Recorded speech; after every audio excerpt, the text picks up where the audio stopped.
to queue up some data, spin up the disk, write the disk out. Each one of those I/O operations is going to generate an intercept. An intercept is a new hardware concept that the virtual machine hardware generates when a guest OS essentially does something that its VMCS or VMCB says that it's not directly allowed to do on hardware. So for us, these guests can't touch real hardware. So if they try to do a virtual I/O, it's intercepted, comes down to the hypervisor, goes over, and goes up to that root partition. That takes time. A lot of instruction cycles involved there for that round trip. And one I/O operation might take 5 or 6 round trips. What we can do across VM bus is actually have a direct transport for that, say for instance, that storage request to be intercepted in the storage stack in that guest OS, written to that shared memory, and then piped directly over to the root partition, where it can be written out to disk.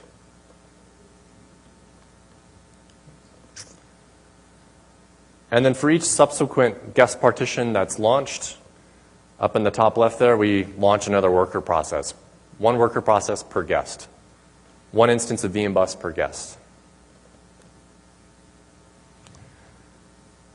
So when we're thinking about and talking about virtualization security and virtualization attacks, the things that we're concerned, that I'm thinking about, are related to somebody coming in, a malicious hacker, script kiddie of the world, coming through and compromising some application that's running inside of a guest partition. It's kind of the toehold point, right?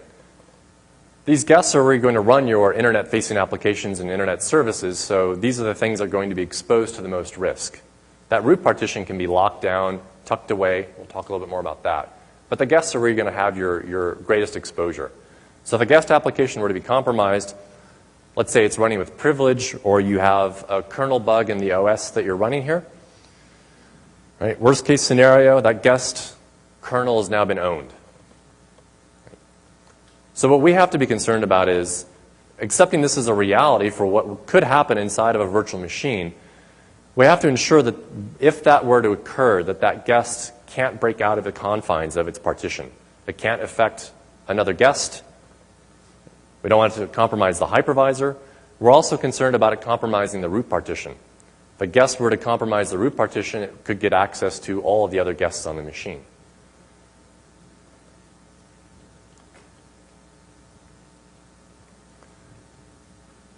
Right. So let's spend a little time talking in some more detail about the hypervisor itself and what it is. It really is a partitioning kernel. Our hypervisor is fairly thin. We've pushed up a lot of the classic virtualization functions up into the virtualization stack. Really what it's doing is it's managing the base resources on the machine and creating these partitions. It really only deals with memory and CPU and generating these intercepts. The rest of the emulation for most devices lie inside the virtualization stack. And this makes it really thin, really small. Right? And this is a really base component. We have to be concerned about reliability here. And also, as such, we also don't have device drivers inside of our hypervisor. Right? We're utilizing the device driver model inside of Windows. This way, we don't have to have device drivers be completely rewritten for a new environment. We can take advantage of the servicing and updating and everything else that you get inside of Windows, and can keep the hypervisor a static monolithic image that doesn't change. Except for updates for itself, of course. We also have a really well-defined interface from the hypervisor up into each of those partitions. As I mentioned before, our hypervisor will announce its presence. A guest can go through a series of protocols of querying a CPU ID leaf, and essentially the hypervisor will respond back with, hello, this is the Microsoft Hypervisor version 1.0. And we do that to allow people to create these enlightenments, to do more optimal instructions, more optimal ways of flushing memory and other things like that inside of a guest OS. Essentially, our take here is we don't hide virtualization because we need these operating systems to run as good as they can.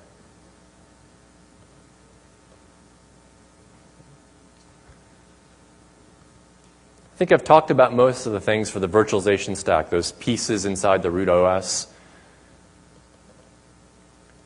And the key thing here is this is really where the bulk of virtualization and emulation actually happens. Okay?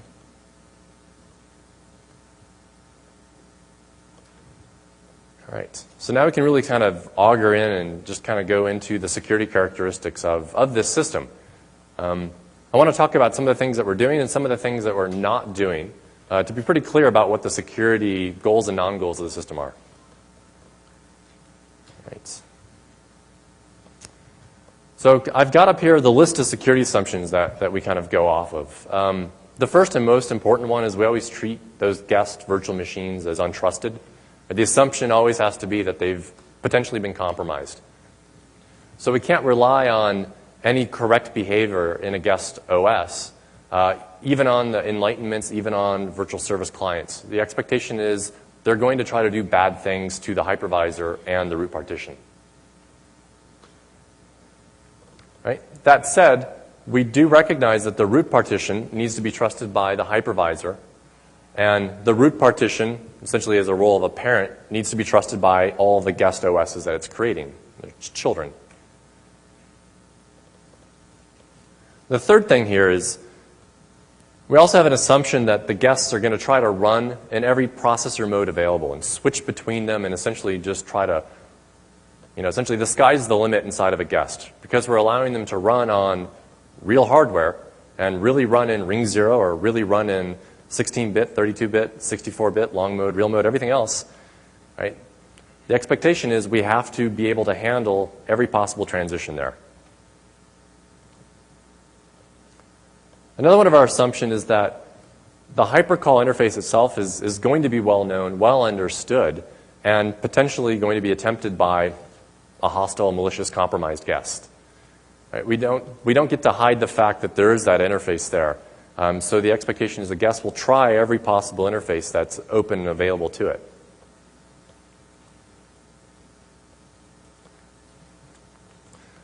I mentioned how we'll even let you know what version of the Windows hypervisor that's there. And the final point is something important to kind of make developers understand and always aware of is that the security community and hackers at large are going to understand this system. Right? They're going to reverse engineer the hypervisor. Right? IDA Pro is a really powerful tool. The hypervisor is really small. Its internal design is going to be understood. So we have to understand that there can't be any security through obscurity in the functionality of the hypervisor. Although that said, IDA Pro right now doesn't have the Intel VT and AMD SVM instructions in it yet. So if you try to disassemble the hypervisor, it doesn't quite work yet. So if anybody knows ILFAC or the guys at Data Rescue, a couple of us around here would really like that fixed. All right. So now we come down to kind of what are the security goals for this system? What are we saying that it's most important that we do here? It really comes down to isolation. Right? Isolation of those guest partitions is what we're signing up to do and what we have to protect. We need to protect the confidentiality and the integrity of data inside of a guest from all the other guests on the machine. Right? Otherwise, virtualization here just won't be useful.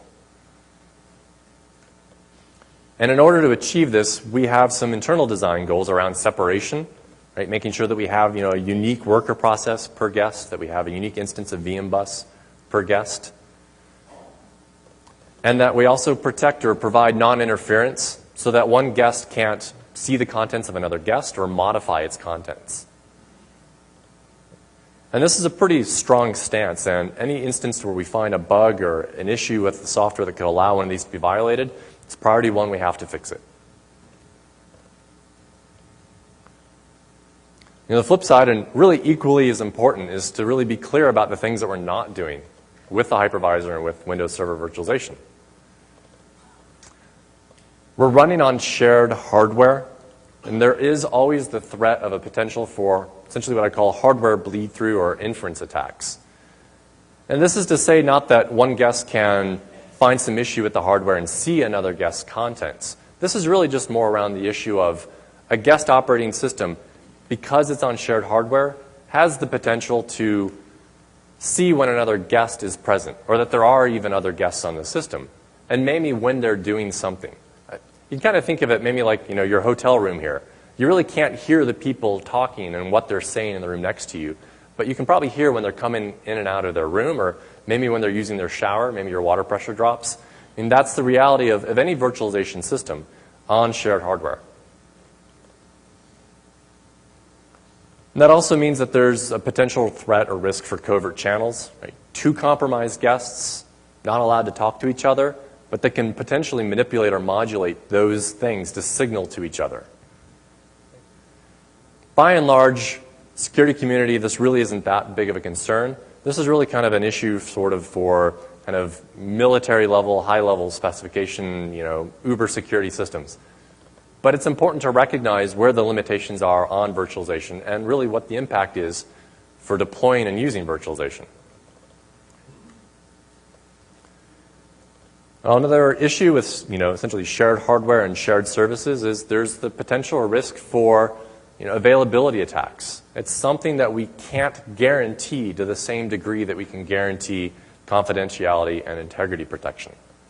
Right? There's always the risk that a guest operating system, if compromised, could simply just flood the system.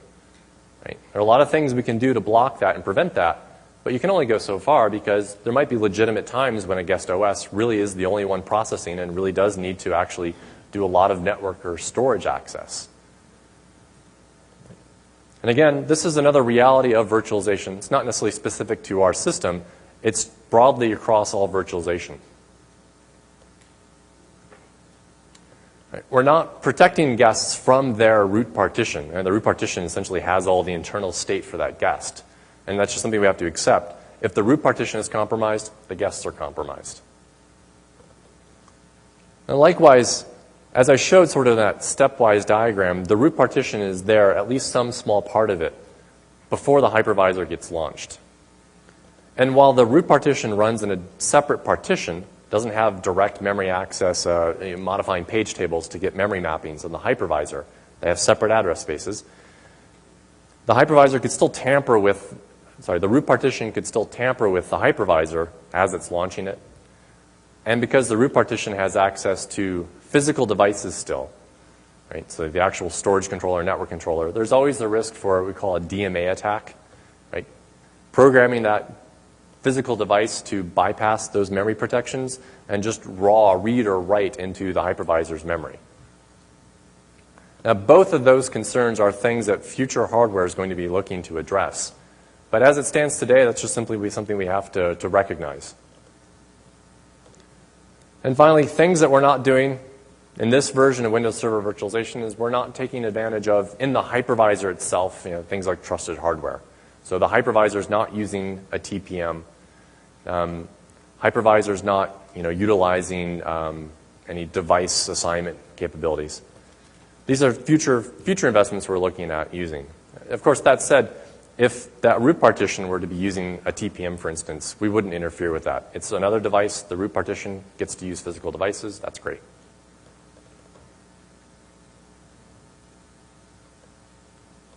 All right, so what are some of the investments that we've put into making that hypervisor really tough to help ensure we have some, achieve those isolation goals?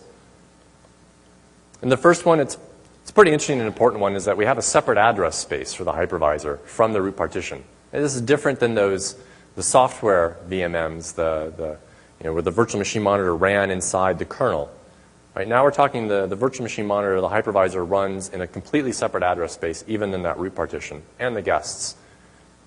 If we were to have a flaw in the hypervisor that allowed a guest